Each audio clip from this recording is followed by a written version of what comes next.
She left without saying a word. No goodbye, no slammed door, no final argument echoing through the hallway. Just silence. When Ethan woke up that morning, the house felt wrong. Too still, too quiet, the kind of quiet that presses against your ears.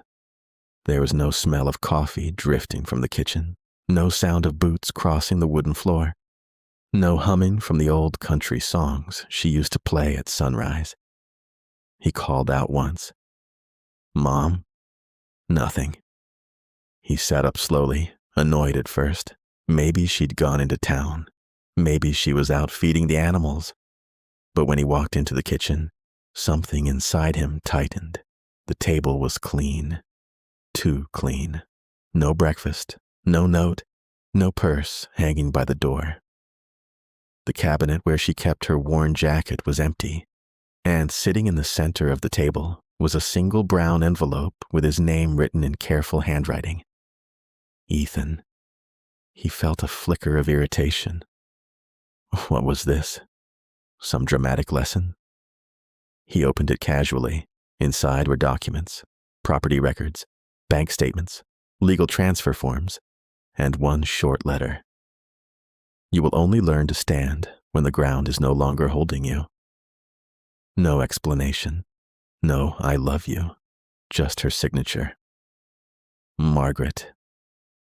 At first he laughed. She wouldn't actually leave. She needed him, didn't she? For years, Ethan had believed the farm ran on habit, that the bills somehow paid themselves. That food appeared in the refrigerator because that's what refrigerators do. He never saw the cracked skin on her hands, never noticed the way she winced when standing up after long days in the field. After his father died, Margaret carried everything, and Ethan carried nothing. He was always figuring things out, always planning something bigger, but those plans never lasted more than a week. Meanwhile, she woke up before sunrise every day. Months earlier, he had sold part of the cattle without asking her, said he needed money for an opportunity in the city. The opportunity failed. The money vanished.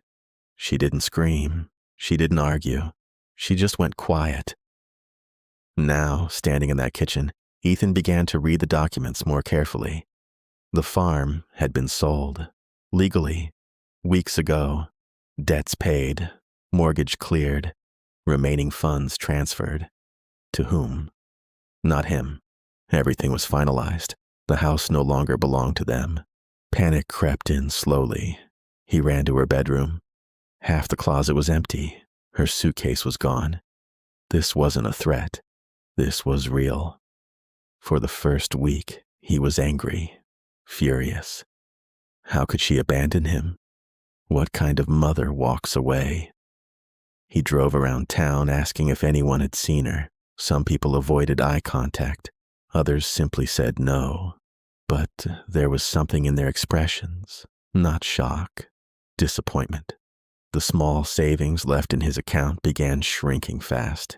He paid for groceries, gas, a few unnecessary things he still convinced himself he deserved.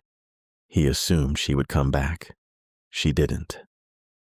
30 days later, the new owners arrived to inspect the property. Ethan stood there, humiliated, as strangers walked through the only home he'd ever known. "You have 2 weeks," they told him. 2 weeks to leave. The anger started dissolving into fear. He tried asking neighbors for help. They offered work, fence repairs, stable cleaning, field maintenance, work. His pride resisted at first, but hunger has a way of silencing pride. The first day broke him. Blisters tore across his palms. His back screamed in protest. Sweat stung his eyes. He wasn't used to labor, not real labor. That night, in a small rented room above a mechanic's garage, he stared at the ceiling and replayed her sentence. When the ground is no longer holding you. For the first time, he understood what she meant. No safety net, no backup, no mother fixing everything quietly in the background. Weeks turned into months. Something changed. He stopped complaining. He started waking before his alarm. He began saving money instead of spending it recklessly. He learned how to negotiate pay, how to manage expenses, how to endure discomfort without blaming someone else. Pain matured him. Struggle sharpened him. And every night, exhaustion replaced resentment. After nearly a year, Ethan was no longer surviving. He was building.